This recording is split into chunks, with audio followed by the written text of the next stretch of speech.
Podeis assentar. O texto que nós vamos ler é Apocalipse, capítulo 1, versículo 7. Esse é o texto base de hoje, Apocalipse 1, verso 7. Que diz assim: Eis que vem com as nuvens, e todo olho verá, até quantos o traspassaram, e todas as tribos da terra se lamentarão sobre ele. Certamente, amém. Vamos ler em voz alta aí, você comigo? Eis que vem com as nuvens, e todo olho verá, até mesmo aqueles que o traspassaram, e todas as tribos da terra se lamentarão sobre ele. Sim, amém. A nossa aula de hoje, meus amados, trata de um dos assuntos mais importantes da vida cristã, que é a segunda vinda de Jesus. Se você está acompanhando esse livro, que é o nosso discipulado pastoral, você deve estar se perguntando, mas não é a aula 22 hoje? Não, hoje nós vamos pular a aula 22 e nós vamos dar início a 23, tá bom? Para o nosso cronograma ficar certinho. Então, foi decidido assim. Então, você que está com o livro, você acompanhe na sua apostila, na unidade 23, que está na página 237. Obrigado, irmão. Então, como esse é um assunto impossível de se esgotar em 45 minutos, nós somos incapazes de fazer isso, porque é uma matéria que nós podíamos ficar aqui uma semana ou mais até discorrendo sobre os detalhes. Nós vamos tratar tudo isso como uma introdução ao tema. Então, eu vou pedir alguns favores a você. Primeiro, que você adquira o seu livro, na medida do possível, tenha, e leia a unidade 23 na sua casa. Você faça isso, faça as atividades, porque nós passaremos aqui, o que eu passar aqui para você, está ali, né? Mas você vai alcançar de maneira detalhada na sua casa. Hoje, eu vou pedir que você tenha à mão a Bíblia, a sua Bíblia, um bloco de anotações ou um caderninho para você anotar os versículos, porque alguns deles nem serão projetados. Então, você, para o seu estudo, anotar os versículos, né? E, principalmente, acima de tudo, a tua atenção, tá bom? Então, não se distraia com nada, você está numa escola, eu creio que isso é investimento de Deus para a sua vida. Então, você vai cooperar com a gente nesse sentido, né? Bem, o tema segunda vinda de Jesus é o que nós trataremos. Por que a segunda? Porque a primeira já ocorreu. Quando ele nasceu, quando Jesus veio, cumpriu o seu ministério, encarnou, tabernaculou entre nós, montou a sua tenda carnal aqui entre nós, né? Cumpriu o seu ministério, morreu por nós, ressuscitou e foi assunto. Ascendeu aos céus, está à direita de Deus. Então Jesus veio a primeira vez, mas virá uma segunda vez. Então esse é um tema que está em escatologia. Escatologia é o estudo das coisas que estão por vir, das últimas coisas. E a escatologia também é uma matéria da teologia sistemática, a teologia que é dividida em temas. Então é um assunto muito importante, a segunda vinda de Jesus. Eu e você, como cristãos, nós temos que dominar esse assunto. Nós temos que ter um entendimento sobre isso. Porque, queridos, se nós fôssemos sublinhar na Bíblia, apenas no Novo Testamento, as passagens que falam da segunda vinda, você praticamente marcaria todo o seu Novo Testamento. São mais de 300 citações na palavra sobre a segunda vinda, né? Também no Antigo Testamento temos citações a respeito. Então ela foi amplamente citada, os profetas falaram disso, os anjos falaram a respeito. Pastor, os anjos falaram? Falaram. Abra a tua Bíblia em Atos, capítulo 1, verso 9. Atos dos Apóstolos 1, de 9 a 11, tem uma passagem ali que os anjos falam a respeito da vinda de Jesus, né? Diz assim: ditas estas palavras, foi Jesus elevado às alturas, à vista deles, e uma nuvem o encobriu dos seus olhos. E estando eles com os olhos fitos no céu, enquanto Jesus subia, eis que 2 varões vestidos de branco, são anjos, se puseram ao lado deles, dos cristãos. E lhe disseram: varões galileus, por que estáis olhando para as alturas? Esse Jesus que dentre vós foi assunto ao céu, virá do mesmo modo que o vistes subir. Então, as testemunhas, as pessoas que andaram e viram a ressurreição de Jesus, as pessoas que estavam do lado dele, Jesus falando, de repente ele começou a subir. Começou a ser assunto aos céus. E sabe quando você olha um balão assim e vê o balão subindo, subindo, subindo e se escondendo entre as nuvens, até um ponto que você força a sua vista e não consegue mais enxergar? Eles estavam assim, creio eu, assim, estupefatos, assustados, assim, espantados. Uma coisa incrível, uma pessoa levitar e começar a subir. Eles estavam assim, e eles olhavam, e de repente não estavam mais vendo, ele sumiu entre as nuvens e apareceu 2 varões de branco, que eram anjos, e falaram: por que vocês estão olhando para cima? Vocês não sabem que esse Jesus que acabou de sumir entre as nuvens, ele há de vir do mesmo modo que vocês viram? Diga, ele voltará. Do mesmo modo que ele subiu, ele voltará. Isso faz parte da nossa fé. Essa afirmação não é algo utópico, é um fato. Os profetas falaram disso, os apóstolos falaram disso, o próprio Jesus falou. Mateus 24, 25, diz assim: vede que vos tenho predito. E no 30 ele diz assim: então aparecerá no céu o sinal do Filho do Homem. Todos os povos da terra se lamentarão e verão o Filho do Homem vindo sobre as nuvens do céu, com poder e muita glória. Jesus falou isso. Lá em João 14, versículo 3, diz assim: e quando eu for e vos preparar lugar, voltarei. Diga, voltarei. Voltarei e vos receberei para mim mesmo, para que onde eu estou, onde eu estiver, estejais vós também. Jesus falou. A boca de Deus falou. Por mais fantástico ou incrível que a tua mente possa estar agora, a nossa mente não entende com clareza as coisas de Deus. Nós precisamos captar essas coisas no nosso espírito. O próprio Deus falou que voltará. A vinda de Jesus, a segunda vinda, é iminente. Então, por que esse assunto é tão negligenciado? As pessoas deixam para lá, não ligam. Primeira coisa é que o ser humano, às vezes, é muito apegado às coisas terrenas, materiais, físicas, as coisas dessa vida. Então, quando se fala em partida, se fala em deixar tudo isso, a pessoa, às vezes, resiste. Ah, não sei, né? Porque está muito apegado. Na realidade, a Bíblia fala que nós somos como peregrinos nessa terra. Você está de passagem aqui. Então, não coloque as raízes da sua vida nessa passagem, porque é passagem. Você vai continuar e o que Deus tem para a gente está muito lá na frente, a gente não enxerga, a gente confia e segue. Amém? Diga, eu sou peregrino. Então as pessoas não têm muito essa noção, estão muito arraigadas às coisas dessa vida terrena. E a segunda coisa, o fator que faz com que as pessoas negligenciem a segunda volta, é a falta de entendimento sobre o assunto morte. As pessoas pensam, morreu, acabou. E até mesmo cristãos muitas vezes falam, morreu, acabou. Mentira! A Bíblia não te dá nenhuma evidência de que morreu, acabou. Muito pelo contrário, a morte, no sentido de morte, não quer dizer fim. A morte quer dizer separação. Morte quer dizer separação. Eu quero trazer 3 definições básicas, depois está no teu livro, de morte. A morte física, que a gente entende como, morreu no corpo. Você morre, a pessoa morre, tanto crente como descrente, o ser humano morre.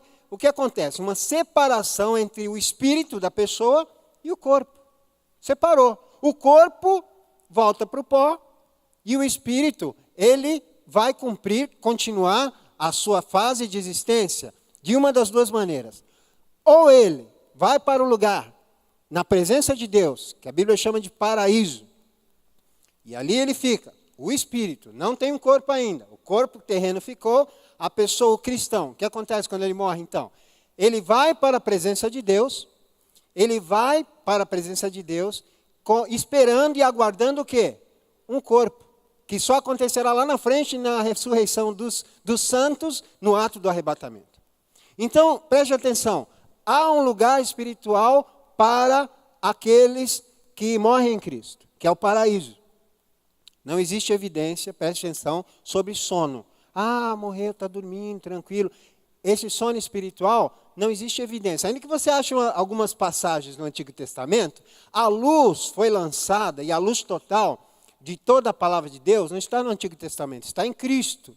Jesus Cristo, quando veio, ele trouxe luz e entendimento às coisas espirituais. E Jesus Cristo nos explica que há um paraíso. Quando os antigos morriam, os hebreus, as pessoas, os patriarcas, eles morriam, eles iam para um local espiritual chamado Seio de Abraão. Ali, os seus espíritos aguardavam a promessa. Quando Jesus morreu, e ele foi às profundezas da terra, ele terminou, ele buscou essas pessoas e as colocou junto com os cristãos que hoje morrem no paraíso. Ali é o local, aguardando a ressurreição. Pastor, e aqueles que morrem sem Cristo? Existe um local espiritual para eles também, só que não é na presença de Deus. E eu não vou aqui entrar no assunto inferno, eu não vou falar de você sobre termos como Geena, Sheol, Tártaro, eu não vou falar sobre isso, que nosso tempo não dá, mas eu quero te garantir que existe um local espiritual para eles também. Pastor, e a tortura, como que é? Olha, eu não sei te dizer se é tortura, se é como, mas eu sei te dizer que a maior tortura é ficar longe de Deus. Se a pessoa está longe da presença de Deus, já é o castigo total, é sofrimento. E Jesus fala que existe realmente um local espiritual para aqueles espíritos que morrem no Senhor e um local espiritual para aqueles que morrem sem o Senhor. Eles também vão aguardar a ressurreição. Mas não é ressurreição para a vida, eles vão ressuscitar para depois, para ter a morte eterna. Então essa morte física, as pessoas não têm um entendimento sobre isso e falam, morreu, acabou, e elas não têm uma expectativa, nem para a esperança de vida e nem para o alerta do juízo. As pessoas entendendo isso, elas vão ficar alertadas, vão prestar mais atenção na palavra e na necessidade de nascer de novo. Então a outra morte, essa é a física, a morte outra já citada é espiritual. A morte espiritual foi introduzida na Terra quando os nossos pais, Adão e Eva, os primeiros, pecaram e se separaram de Deus. Então todo ser humano que nasce hoje, é como aquele filme, aquela série Walking Dead, são mortos. Você vê as pessoas, você fala com a pessoa, mas espiritualmente ela está morta, está separada de Deus. Por que está separada de Deus? Porque entrou o pecado na vida delas. E como volta, pastor? Nascendo de novo. Quando a pessoa nasce de novo, aceitando Cristo e Jesus como seu Salvador, ela vive. E a morte eterna. A morte eterna é o quê? Quando os mortos espirituais, gente sem Jesus, morre fisicamente, ela vai para o juízo, a condenação. Então, como eu falei, não existe evidência para sono espiritual, não existe evidência para purgatório. Um local onde você vai, uma intermediação, e que você vai poder ali pagar, né, seus pecados de alguma maneira. Não existe isso, irmão. Esquece. É coisa humana. Não existe. Não existe reencarnação. Não existe na Bíblia. Eu te desafio a pegar a Bíblia e me mostrar, porque a Bíblia é a nossa única regra de fé e prática. É a palavra de Deus. Não existe. Existe ressurreição, não reencarnação. A Bíblia diz em Hebreus capítulo 9, 27, guarde isso no teu coração. Aos homens está ordenado morrer uma só vez, e depois disso vem o juízo. Essa morte física, você morre uma vez só, não vai nascer e morrer e nascer. Pastor, para eu evoluir e depois alcançar a salvação. Não, Jesus veio para te provar que não precisa evoluir, ele veio. E se você pudesse alcançar a salvação de outra forma, ele não viria, ele deixaria você se virar. Virava borboleta, depois virava um guaxinim, depois virava uma plantinha, um pé de alface, depois virava outro ser humano. Não, não e não. Vamos tirar a mentira da nossa vida, em nome de Jesus. Amém? Então, não tem esse entendimento, então as pessoas não aguardam a segunda volta. Diga, haverá um encontro, ou para a vida, ou para a morte. Diga, encontro com Deus. Haverá um encontro com Jesus. Amém? Ainda que parte desse corpo. Diga assim, a segunda vinda de Jesus é a esperança do cristão. Então é um assunto importante. Você sabia que os nossos pais, a igreja primitiva, lá atrás, os nossos irmãos, eles levavam tão a sério esse assunto da volta de Jesus, que muitas vezes eles se cumprimentavam com uma palavra chamada Maranata. Hoje a gente, devido à divisão das denominações, a gente se cumprimenta a paz do Senhor, a outra vai a paz de Cristo, a outra vai da paz de Deus, a outra fala graça e paz. E dependendo do ânimo do cristão, quando um fala paz de Deus, o outro, não, eu prefiro a paz de Cristo. E tem essas coisinhas. Mas lá no passado não, eles se cumprimentavam e falavam assim, Maranata, que quer dizer o quê? Ora vem, Senhor Jesus. meu Jesus vem, meu Senhor vem. Era uma afirmação que dava à alma deles, ao coração deles, aquela certeza. Era como se eu falasse isso para o pastor Elcio e ele falasse isso para mim, e nós nos animássemos e nos lembrássemos uns aos outros que Jesus está vindo. Né? 2 Timóteo, capítulo 4, verso 8, diz assim: já agora a coroa da justiça me está guardada, a qual o Senhor, reto juiz, me dará naquele dia. E não somente a mim, mas também a todos quantos amam a sua volta. Diga, amar a vinda de Jesus. Querido, a boa nova da nossa mensagem é isso, que Ele veio, que Ele nos salvou e Ele voltará. E a gente às vezes quer pregar um evangelho cheio de minúcias, de coisinha, e a gente, vamos falar a verdade, a gente às vezes prega o que nem precisa. E fala o que não é necessário. Mas o que nós precisamos pregar para as pessoas, e isso serve de alerta para nós que pregamos o evangelho, para que nós levemos a ela pelo menos duas coisas: a esperança e o alerta. A esperança para que resistam, perseverem, porque Jesus está voltando. Fica firme, meu irmão. Jesus está voltando, isso aí vai passar. Ou alerta: acorda, rapaz. Sai dessa vida de pecado, porque Jesus está voltando. Então precisamos rever as nossas mensagens. Às vezes a gente chega e fala para a pessoa: olha, seu negócio vai ser restituído, sua firma vai crescer, você vai arrumar um emprego, seu casamento vai ser restaurado, você vai ter saúde. Tudo isso é muito bom da gente falar. Mas o principal é: arrependei-vos e crede no Evangelho, Jesus está voltando. E às vezes a gente nega às pessoas essa verdade porque a gente mesmo negligencia isso. Presta atenção nisso. O povo precisa saber, as pessoas precisam saber que Ele está voltando. E presta atenção nisso. Essa verdade vai sair da sua boca, porque Deus crê que você é luz do mundo e sal da terra. Amém? Como igreja temos essa missão. Agora, muitos não acreditarão. Já fique sabendo de antemão. Muitos vão falar: mas isso é história da carochinha, isso é invenção, minha avó, meus avós, meus bisavós já falavam isso. Vão falar isso para você, mas isso não deve te desmotivar. Está escrito em 2 de Pedro, capítulo 3, e tudo que falarmos aqui, procuraremos te passar pela palavra, para que você fique tranquilo nisso. Não, haverá margens em muito do que falarmos para interpretações. Né? Aí você é livre para interpretar conforme a sua consciência.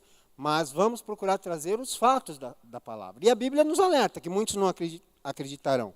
2 de Pedro 3, versículo 3 diz assim: tendo em conta, antes de tudo, que nos últimos dias virão escarnecedores com seus escárnios, andando segundo as suas próprias paixões, dizendo: onde está a promessa da sua vinda?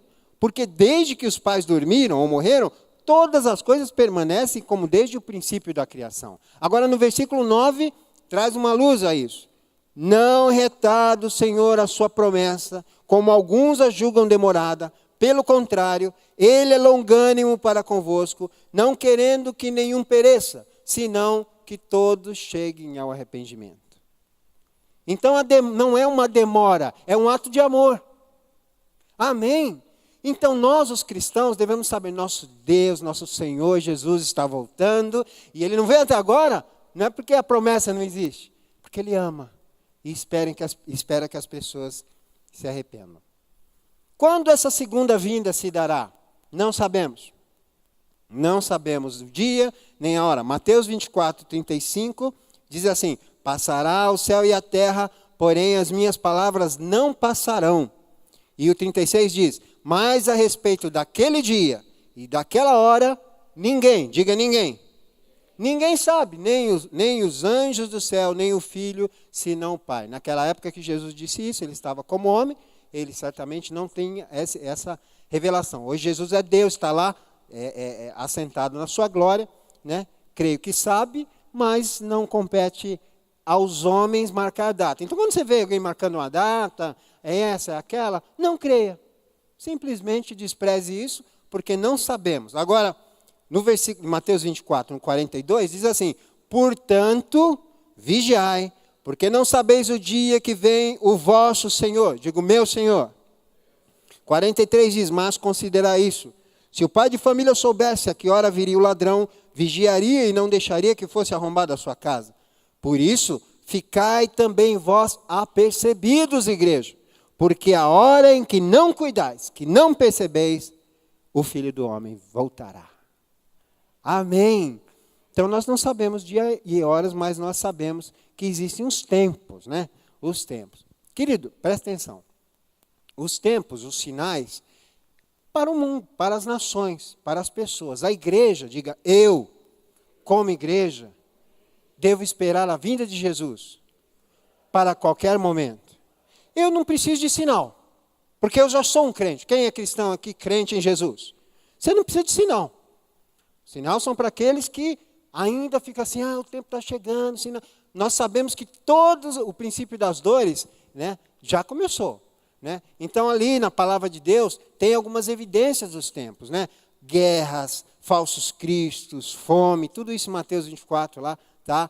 Pestes, doenças, terremotos, multiplicação dos pecados, né? Proliferação do ocultismo, né? Decadência moral, decadência espiritual, frieza. Hoje que você mais vê a gente, estou desanimado, choveu, estou desanimado da fé, não vou mais servir a Cristo. A inflação está voltando, não vou mais servir a Cristo. Não consigo comprar sapato, não vou mais servir a Cristo. Meu pastor usa barba, não tem mais barba, emagreceu, não vou mais servir a Cristo. Qualquer coisa é motivo para a pessoa se desmotivar com Deus, porque é um sinal que o amor de muitos está esfriando. Né? Mas eu não preciso mais andar pelos sinais, porque eu creio, diga eu creio, que a vinda de Jesus é iminente. Nós vivemos, como igreja, a iminência da vinda de Jesus.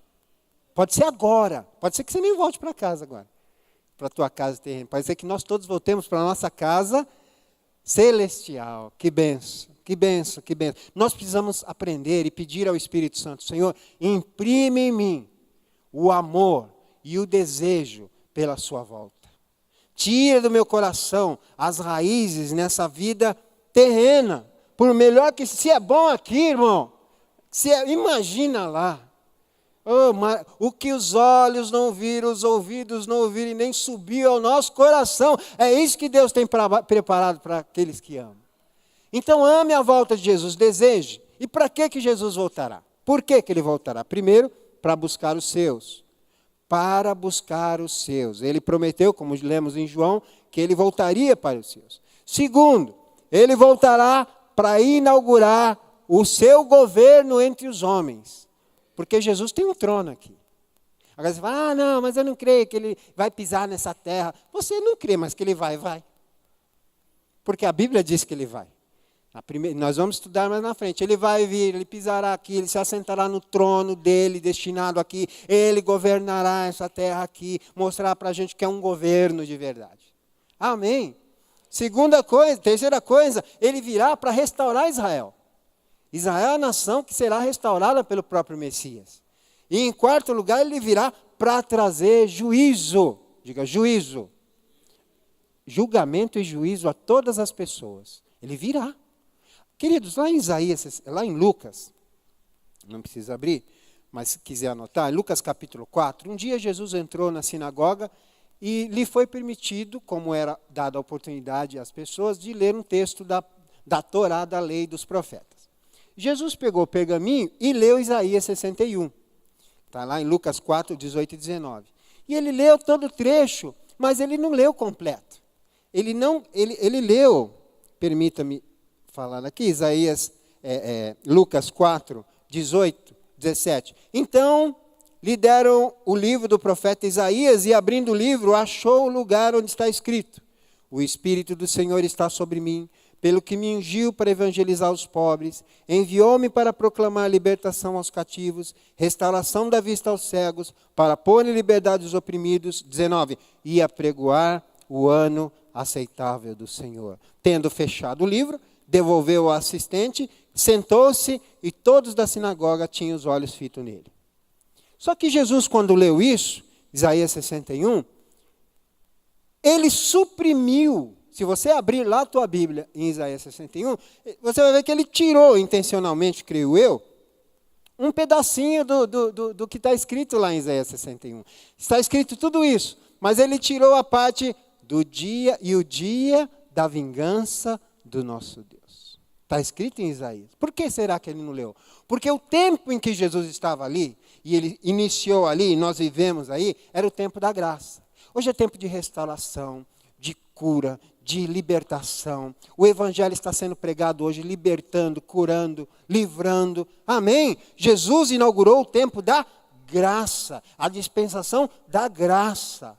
Ele estava como que dizendo, olha, tudo isso está cumprido diante dos seus olhos, eu estou cumprindo isso. Agora haverá um dia em que a outra parte de Isaías, e o dia da vingança do nosso Deus, haverá de se cumprir, que é na segunda vinda. Que ele virá na segunda vinda para executar o juízo, para realmente trazer o dia da vingança, ou seja, a vingança de Deus contra o pecado, tudo isso que não é de Deus, haverá um fim para essas coisas. Então é um alerta, Jesus voltará para buscar os seus, para inaugurar o seu governo, para restaurar Israel e para trazer juízo todos aqueles rebeldes que não querem o Senhor. Muito bem. E correndo, porque não se passa escatologia em 45 minutos, mas correndo e sempre caminhando e sempre crendo. A segunda vinda de Jesus, diga segunda vinda de Jesus. Ele virá uma segunda vez, mas essa segunda vinda, preste atenção nisso, ela se dará em duas fases, diga duas fases. Jesus virá a segunda vez, mas de duas maneiras diferentes. Primeiro, ele virá para a sua igreja, diga para a sua igreja. E isso nós chamamos de o arrebatamento.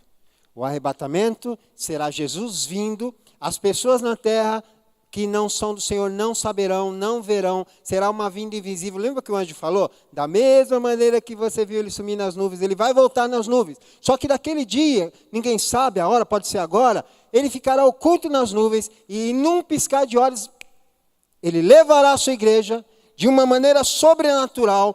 Todos os cristãos se encontrarão com ele vindo. Lembra, ontem teve um casamento e o pastor falou sobre o encontro de Isaac com Rebeca. Né? A coisa linda, ele levanta os olhos e ele vê Rebeca vindo ao longe e depois ele vai e se encontra com ela. Isso é uma figura também do encontro nosso com o nosso amado Jesus. Ele vai levantar os olhos e verá a sua igreja subindo para se encontrar. Você e eu nos encontraremos com ele nos ares. Num piscar de olhos, nós seremos transformados. Diga, eu serei transformado.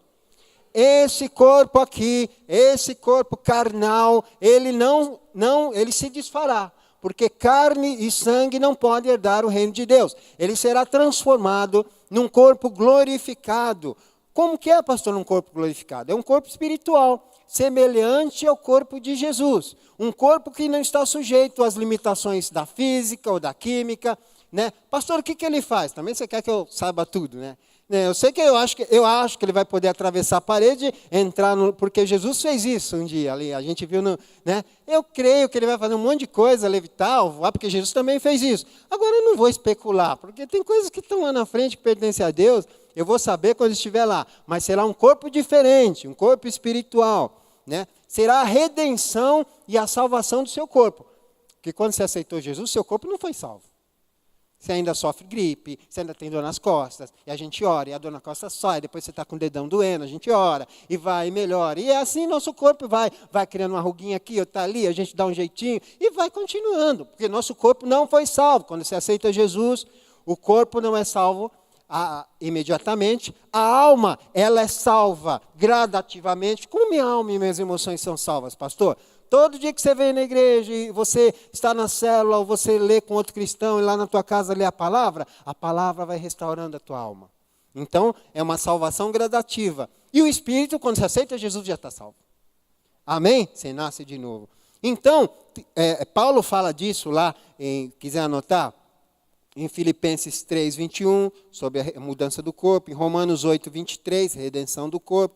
1 de João, capítulo 3, verso 2, né, nós seremos como ele é.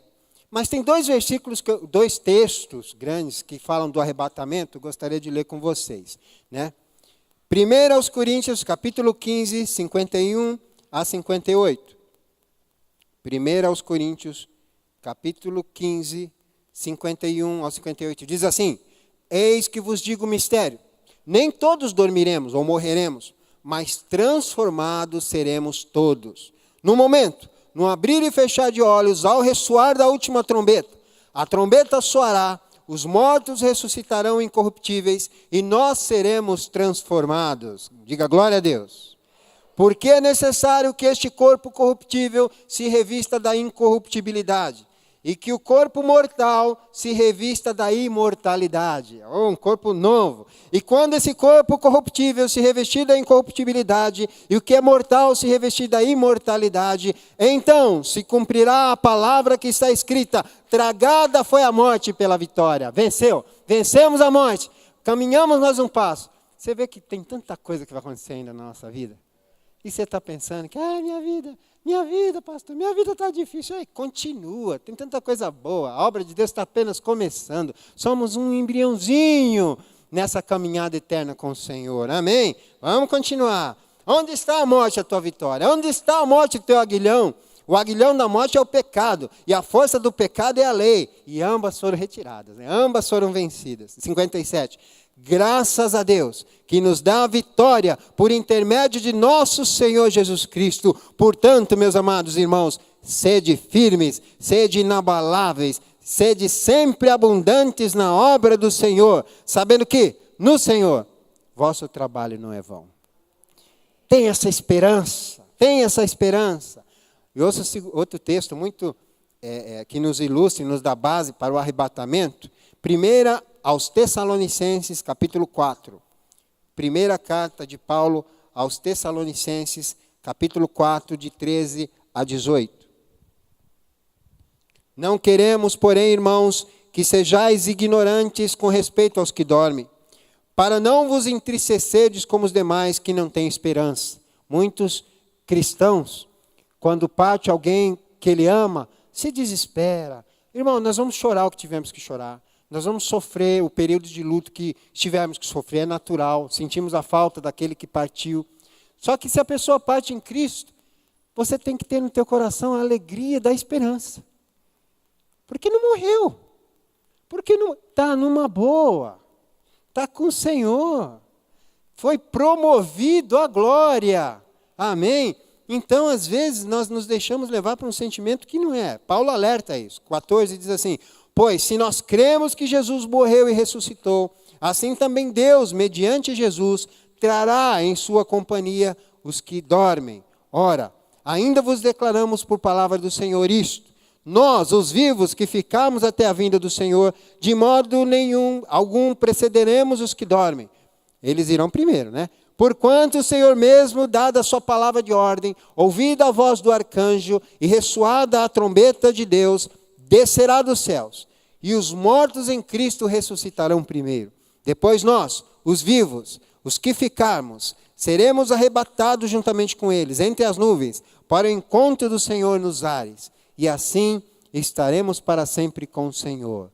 Consolai-vos, pois, uns aos outros com essas palavras. O que significa arrebatamento? A palavra arrebatamento quer dizer rapto. Você sabe com aqueles filmes, eu gosto de falar de filme. Eu sou aquele mesmo que antigamente falava de filme. E aí tem um filme assim, que o príncipe, imagina, a princesa está lá, socorro, socorro, socorro. Aí vem o príncipe num cavalo, e ele corre, e ele agarra a mocinha, coloca na garupa e rapta, leva embora. Tira com ímpeto. A palavra arrebatar quer dizer tirar com força, raptar, arrancar. Será o momento em que Jesus arrancará com ímpeto dessa terra a sua noiva. Num piscar de olhos, né, seremos transformados e seremos de maneira invisível, teremos o nosso encontro, o mundo aqui não saberá, as pessoas aqui, mas o que aconteceu? As pessoas sumiram, né? Não se trata de abdução. Pastor, agora eu sei, são os greys, são aqueles ETs, esquece essa baboseira, nós estamos falando de coisa séria aqui. Estou falando de palavra de Deus. Estou falando do fato, do que Deus disse, saiu da boca de Deus, não saiu da boca de homem. A boca de Deus disse que um dia Ele levará, retirará a sua noiva, levará para o Senhor, e ela encontrará de maneira invisível nos céus, né, a Cristo. Apenas os nascidos de novo serão arrebatados. Quem será arrebatado? Os nascidos de novo. Aqueles que têm Jesus Cristo na sua vida, né? Então, para você e eu sermos arrebatados, precisamos nascer de novo, sermos igreja, viver uma vida confiando no Senhor, uma vida apartada do pecado, porque sem santificação, diz a palavra de Deus, ninguém verá o Senhor. Então a pessoa fala, você é arrebatado mesmo, vive uma vida aí, um pé lá e outro cá. Vigia em oração. Olha para a sua vida. Você está andando no caminho do Senhor, porque é crer com o coração, mas o crer implica em andar nos caminhos do Senhor. Amém? Vê como você está andando todo dia. Examinai-vos a vós mesmos, para saber se você está ali realmente, como igreja, caminhando para isso, né? Então, vigiar em oração e encher-se do Espírito. Encher-se constantemente do Espírito. Pastor, o que acontecerá com os crentes depois do arrebatamento? Nós vamos ficar legal, ele chega lá, nos transforma e temos um corpo. E aí, o que vai acontecer depois disso? Com a gente, com os crentes, lá no céu. Começa então, a partir do arrebatamento, o que a Bíblia chama de o dia de Cristo. Diga, o dia de Cristo. Que irá desde esse arrebatamento até o milênio, Jesus tratando ali com a sua igreja. Primeira coisa, nós vamos passar por um tribunal. Diga, tribunal. O bema, tribunal de Cristo, né? Essa palavra bema quer dizer plataforma. É uma plataforma alta em que o juiz se assenta para julgar os que estão lá embaixo. Então, é um julgamento que Deus fará com os seus cristãos, com a sua igreja. Mas não é um julgamento para a morte. Não é um julgamento para julgar se você é salvo ou não. Porque, querido, você já foi julgado. Quem já foi julgado por Deus aqui? Pastor, onde que eu fui julgado por Deus? Na cruz do Calvário. Quando você recebeu Jesus como seu Senhor e Salvador, toda a condenação, todo o pecado, toda a morte já foi tirada. Jesus pagou a pena por você. Jesus pagou tudo aquilo que você devia. Tetelestai, está pago. Não há mais o que ser. Então ali, aquele tribunal de Cristo, não é para que você seja julgado, mas é para que as obras, diga as obras, do cristão sejam julgadas. A maneira com que você fez a obra de Deus aqui nessa terra, depois que você é crente. Se a sua obra durou, se a sua obra deu fruto para Deus, para Jesus, você receberá galardão, que quer dizer salário, recompensa, presente. Jesus ali naquele tribunal se reunirá com a sua igreja e falar, bom gente, agora vamos ver aqui quem fez as coisas direitinho, vamos dar o prêmio, o galardão, a honra devida. Não me pergunte o que é galardão, não me pergunte o que vai ser, não creio que vai ser carro zero, não creio que vai ser nada assim material, creio que vai ser uma coisa muito excelente, né? Não creio. Tem alguns que falam a coroa da justiça, a coroa da vida, a coroa da glória, mas ali será um momento de honra, né? Pastor, e aqueles que não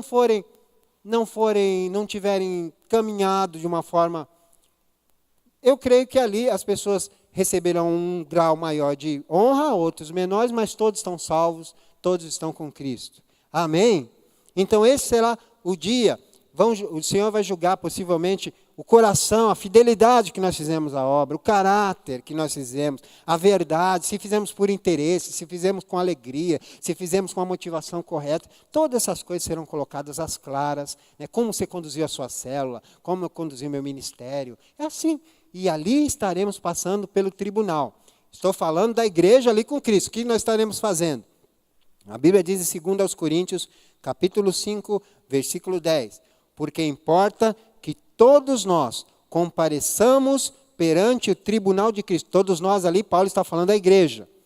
Para que cada um receba segundo o bem ou segundo o mal que tiver feito por meio do corpo. Então, tudo que você estiver fazendo para o Senhor, querido, o Senhor está atento, o Senhor vai comentar, o Senhor vai expor. Amém? Então não pense que você faz a obra para um pastor, para um ministério ou para você mesmo. A obra é feita para Jesus. Tudo que você fizer, engraçado, né? Nós selamos tudo que fazemos ou pensamos ou falamos, nós falamos assim, os crentes, em nome de Jesus. Em nome de... Quando você sela isso, você está dizendo, o que eu estou falando, o que eu estou fazendo, tenho Jesus como testemunho. E ele vai requerer tudo que nós falamos em nome dele, ou tudo que nós fizemos e falamos em nome de Jesus. Por isso não fala em nome de Jesus de uma maneira negligente, de uma maneira tola. Porque tem crente que fala até brincando essas coisas. Não brinque. Porque nós vamos dar conta dessas coisas. E nós estamos levando o nome de Deus. O nome de Deus. O nome de Deus. Cuidado com os jargões e com os costumes. Bom, depois dessas coisas, nós estamos lá, fomos arrebatados, fomos transformados, passamos pelo tribunal. E daí, pastor? O que a igreja vai fazer mais? Vamos sentar numa nuvenzinha e pegar uma harpinha e começar a dedilhar. Lá. Não, esquece essas coisas, nada disso.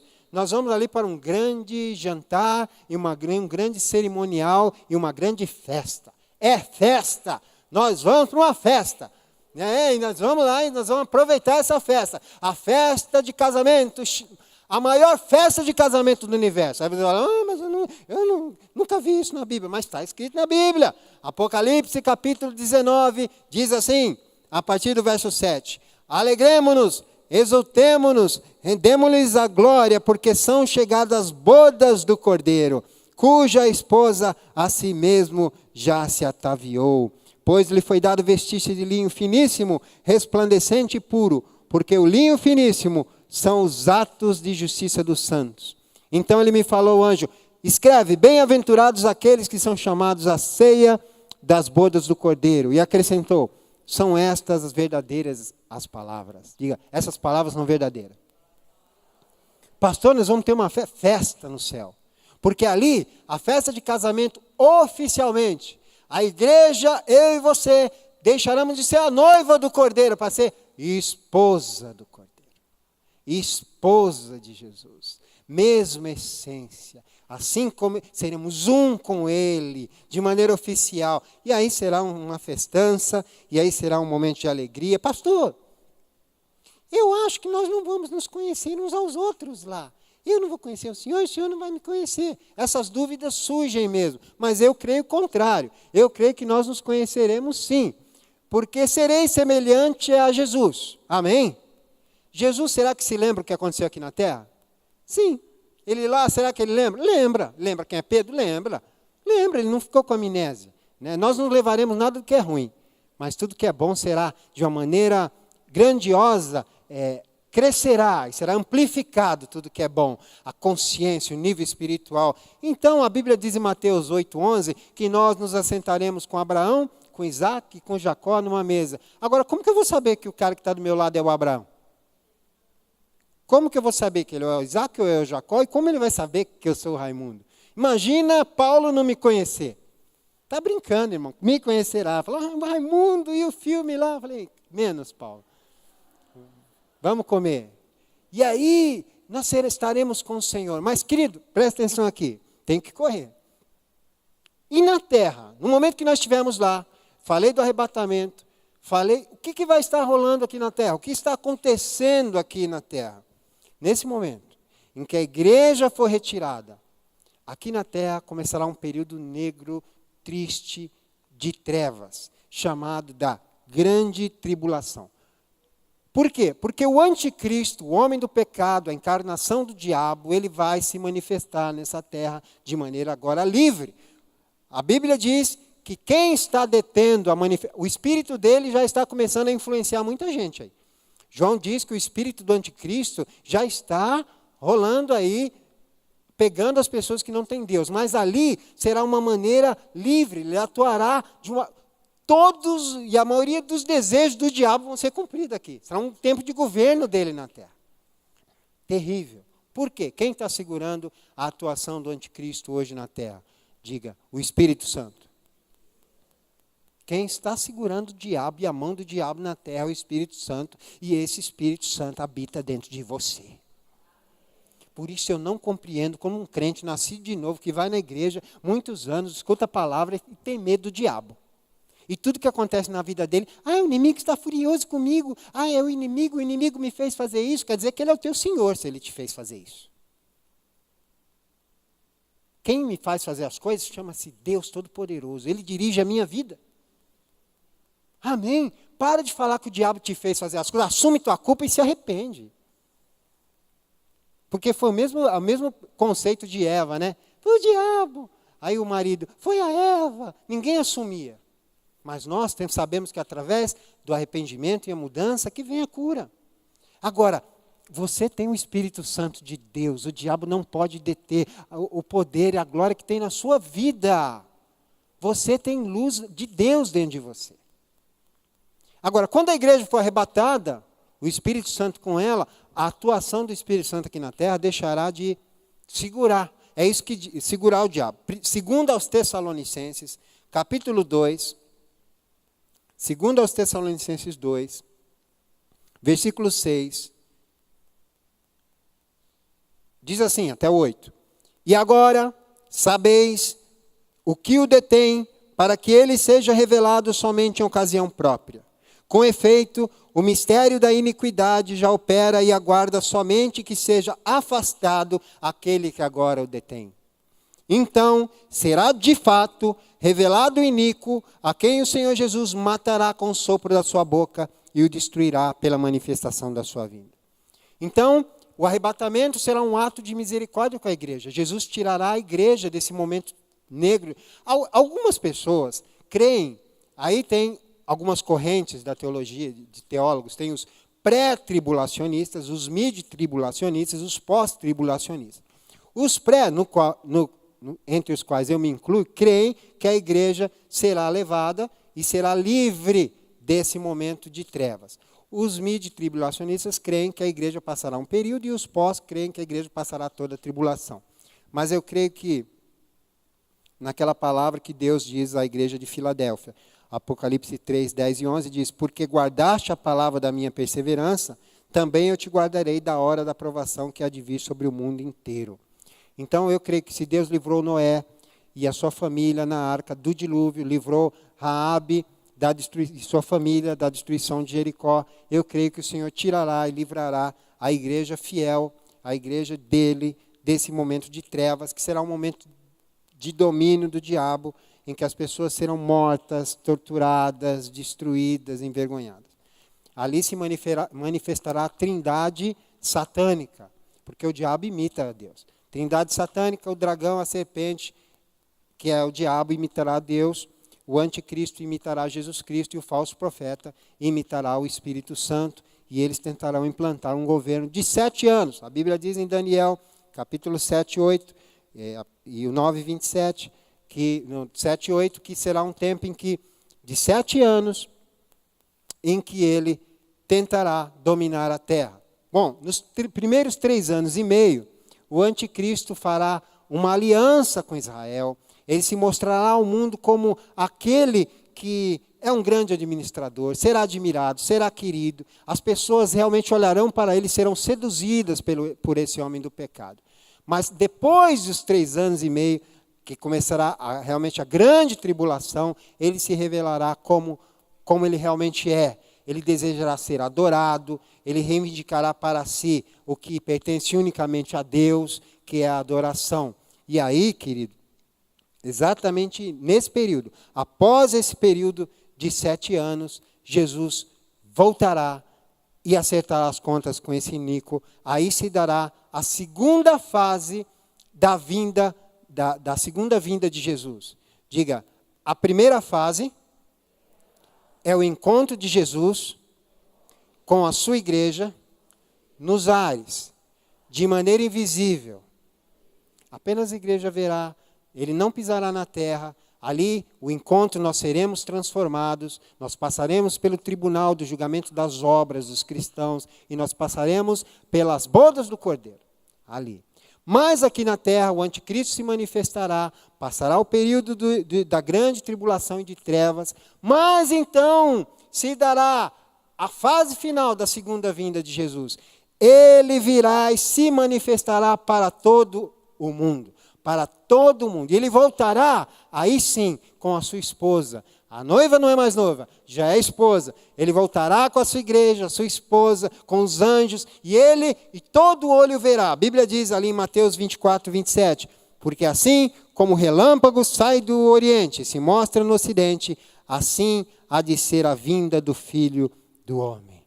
Ele pisará nessa terra, ele implantará, aí sim, ele com o sopro da sua boca destruirá esse anticristo. E aí o que acontecerá, pastor? Será implantado o milênio. Diga o milênio. Serão 1000 anos de governo de Jesus Cristo com a sua igreja e sobre as nações da terra. Ali haverá nascimento. Olha o que acontecerá de maneira rápida no milênio. Jesus reinará, Satanás, o diabo será preso nesses 1000 anos. Jesus vai mandar um anjo. Ei, anjo, prende o cara. Prenderá, 1000 anos. Haverá um reinado de paz aqui na terra. Jesus, o governante, a igreja governando com ele. Os instrumentos de guerra serão transformados em instrumentos pacíficos, né? Ferramentas. Maldição será tirada, né? Não haverá doenças, a longevidade será prolongada. Todos conhecerão a Cristo, né? Haverá salvação nesse milênio. Os animais serão dóceis, né? Você pode olhar, fazer um cafuné lá no leão, no tigre. Não tem problema, está liberado. A terra conhecerá a plenitude da natureza, as benéficas da bênção de Deus, estaremos ali com Ele, né? E depois, pastor, o que acontecerá? Bom, depois o diabo será solto. Depois desse período de 1000 anos, o diabo será solto por um tempo. Ele chegará nas nações e seduzirá as nações daqueles que não temem o Senhor, e eles armarão uma guerra contra o Senhor, que estará em Jerusalém, que estará lá com a sua igreja, e ele armará uma guerra, né? Será vencido nessa guerra. O Senhor prevalecerá. E aí, depois disso, o diabo, a morte, o inferno serão vencidos. Haverá o tribunal, o grande tribunal de Deus. As pessoas do mundo inteiro, grandes e pequenos, de todas as épocas, aqueles que não receberam o Senhor Jesus, ressuscitarão para passarem pelo período que chamamos a segunda morte. Não ressuscitarão para a vida, né? Nós não passaremos por esse tribunal do juízo final, porque nós já fomos julgados na cruz, estamos com o Senhor para sempre. O crente não passa pelo juízo final, mas as pessoas ressuscitarão para serem condenados. Seu nome não estará no livro da vida, né? Estarão apenas no livro das obras da sua vida. E assim, querido, haverá essa destruição, essa separação, e aí haverá um novo céu e uma nova terra. Tudo isso que eu te falei está em Apocalipse 20, 21, você poderá estar estudando. Mas o que queremos falar hoje para você? Para tudo há uma preparação. Uma mulher, quando vai ganhar neném, ela se prepara para se tornar mamãe. Uma noiva e um noivo, quando vão casar, se preparam para aquele momento, né? O estudante se prepara para o vestibular. Nós devemos nos preparar para esse encontro. Preparar o nosso coração, a nossa vida, revemos nossas motivações. É o tempo da graça, é o tempo da salvação. Estaremos aqui, vamos ficar, como diz o versículo, apercebidos. Porque na hora que nós não esperamos, pode ser hoje, a qualquer momento, o Senhor virá e levará a sua igreja. E Ele virá depois também do período e se revelará ao mundo. Isso há de acontecer. Desejemos a vinda do Senhor de todo o coração, no nome de Jesus. Vamos ficar de pé.